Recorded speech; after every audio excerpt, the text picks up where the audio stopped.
So today I'm going to give you tip number 4. Tip number 4 is very simple. Please go ahead and note it down. It is prepare commonly repeated monologues and dialogues in advance.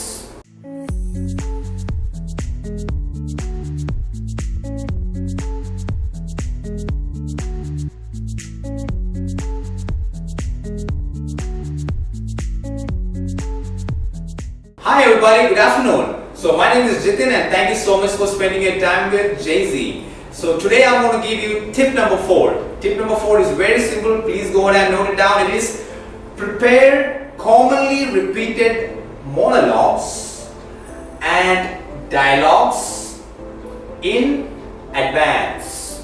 That means prepare commonly used monologues and dialogues in advance. It's very simple. ഇത്ര മാത്രമേ ഇല്ലത്തുള്ളൂ.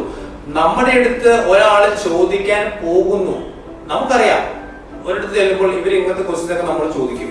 എന്തൊക്കെയാണ് അത് ചോദിക്കാൻ പോകുന്നത്? അല്ലെങ്കിൽ നിങ്ങൾക്കറിയാം, ഇപ്പോൾ teacher ആണെങ്കിലും ഒരു ഓഫീസിൽ ജോലി ചെയ്യുന്ന സ്റ്റാഫ് ആണെങ്കിലും നിങ്ങൾക്കറിയാം ഇന്ന് എന്തൊക്കെ ക്വസ്റ്റ്യൻ എന്നോട് ഇവിടെ ചോദിച്ചായിരുന്നു. ഇപ്പൊ ഇൻഫോപാക്കിൽ ജോലി ചെയ്യുന്ന ഒരാൾ, അല്ലെങ്കിൽ ഒരു വലിയൊരു ഇംഗ്ലീഷ് മീഡിയം സ്കൂളിൽ ഒരു CBSE സ്കൂളിൽ ജോലി ചെയ്യുന്ന ടീച്ചർ ഇന്ന് ഈ പിള്ളേരോട് ഇങ്ങനെ ചോദിച്ചു, ഇവിടുത്തെ പ്രിൻസിപ്പൾ ഇങ്ങനെ ചോദിച്ചു, ഞാൻ ഇങ്ങനെയാണ് ഉത്തരം പറഞ്ഞത്. നാളെ എന്നോട് ഈ സെയിം ക്വസ്റ്റ്യൻ മിക്കവാറും ചോദിക്കാൻ ചിലപ്പോൾ ചാൻസ് ഉണ്ട്. ഈ ചാൻസ് ഉള്ളപ്പോൾ ഞാനത് എങ്ങനെ ബെറ്റർ ആയി പറയാം എന്നാണ് നമ്മൾ ചെയ്യേണ്ടത്. അതിനു വേണ്ടി ഒരു നമ്പർ 1 തിങ് ആണ് പ്രിപ്പറേഷൻ. നമ്മൾ പ്രിപ്പയർ ചെയ്യണം. നമ്മൾക്ക് എന്താണോ ഇനി ഒരാൾ ചോദിക്കുമെന്ന് അറിയുന്ന ക്വസ്റ്റ്യൻ നമ്മൾ വീട്ടിൽ പോയിട്ട് ഒന്ന് ചെറുതായിട്ട് പ്രിപ്പയർ ചെയ്യുന്നു. When I say prepared, you can prepare anything. Think about that. You go attend an interview. What are you going to do? You're going to stay home and you're going to make sure that you prepare and go attend the interview because you want to pass that interview. Just like that, you need to go home and prepare any questions that people are going to ask you, any funny stories that you're going to tell people, anything and everything that you know tomorrow you're going to walk out of this place and you're going to use, you better prepare it. നിങ്ങൾ ഇവിടുന്ന് പുറത്തേക്ക് ഇറങ്ങി ആര് എന്ത് ചോദിച്ചാലും അതിന് ഉത്തരം വേണമെങ്കിൽ ഒരു പ്രിപ്പറേഷൻ വേണം. നമ്മൾ സ്കൂളിലൊക്കെ പഠിക്കുമ്പോൾ എന്താ, നമ്മൾ എക്സാമിന് മുമ്പ് നമ്മൾ പ്രിപ്പയർ ചെയ്യുന്നു. നമ്മുടെ ലൈഫ് ഫുൾ പ്രിപ്പറേഷൻ ആണ് അല്ലെ. രാവിലെ നമ്മൾ എന്താ ഓഫീസിലോട്ട് പോകുമ്പോൾ അല്ലെങ്കിൽ സ്കൂളിലോട്ട് പിള്ളേരെ പറഞ്ഞ് അവരെ പ്രിപ്പയർ ചെയ്ത് വിടുന്നു. അതുപോലെ തന്നെയാണ് ലാംഗ്വേജ് എന്ന് വെച്ചിട്ടുണ്ടെങ്കിലും ഇറ്റ് ഈസ് വെരി സിമ്പിൾ. നമുക്ക് ആ ലാംഗ്വേജ് നമുക്ക് ബെറ്റർ ആയി വന്നെങ്കിൽ നമുക്ക് പ്രിപ്പറേഷൻ വേണം. അപ്പൊ അതിന് വേണ്ടിയുള്ള ടൈം നിങ്ങൾ സ്പെൻഡ് ചെയ്യാൻ നോക്കുക.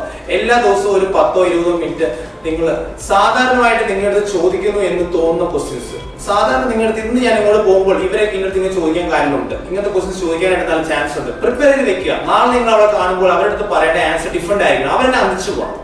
അപ്പൊ എന്തൊക്കെ ക്വസ്റ്റ്യൻസ് നിങ്ങൾക്ക് തോന്നുന്നു, എന്തൊക്കെ നിങ്ങൾ ചോദിക്കുന്നു എന്ന് നിങ്ങൾക്ക് തോന്നുന്നു, ചോദിക്കാൻ പോകുന്നു എന്ന് തോന്നുന്നു, ഇതെല്ലാം നിങ്ങൾ പ്രിപ്പയർ ചെയ്യുക. എന്ന് വെച്ചാൽ ഒരു വെഡിങ്ങിന് പോകുമ്പോൾ പറയാൻ പോകുന്ന സ്പീച്ച് ആയിരിക്കും, ഒരു ഫണ്ണി സ്റ്റോറി ആയിരിക്കും, ടീച്ചർമാരോടോ അല്ലെങ്കിൽ പിള്ളേരോടോ പറയുന്നതിലും കാര്യങ്ങളായിരിക്കും, ഹസ്ബൻഡിനോട് പറയുന്നതിലും കാര്യമായിരിക്കും, തൊട്ടടുത്ത നെയ്ബറിനോട് പറയുന്നതിലും കാര്യമായിരിക്കും, എന്തുമായിക്കോട്ടെ നിങ്ങൾ അഡ്വാൻസ് ആയിട്ട് പ്രിപ്പയർ ചെയ്ത് വെക്കുക. ഈ പ്രിപ്പറേഷന്റെ ഏറ്റവും നമ്പർ ഗുണമാണ് ഞാൻ പറഞ്ഞല്ലോ, ഏറ്റവും വെരി ഇമ്പോർട്ടന്റ് ഫാക്ട് ആണ് പ്രിപ്പയർ ചെയ്യുക. അപ്പൊ നമുക്ക് ഓട്ടോമാറ്റിക്കായിട്ട് എന്താ പറഞ്ഞതെന്ന് ഐഡിയ ഉണ്ടായിരിക്കും.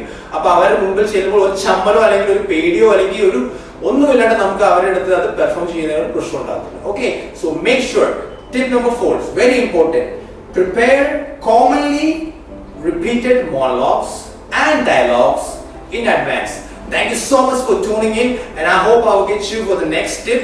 And my name is Jitin and thank you so much for spending your time with Jay-Z. Bye bye.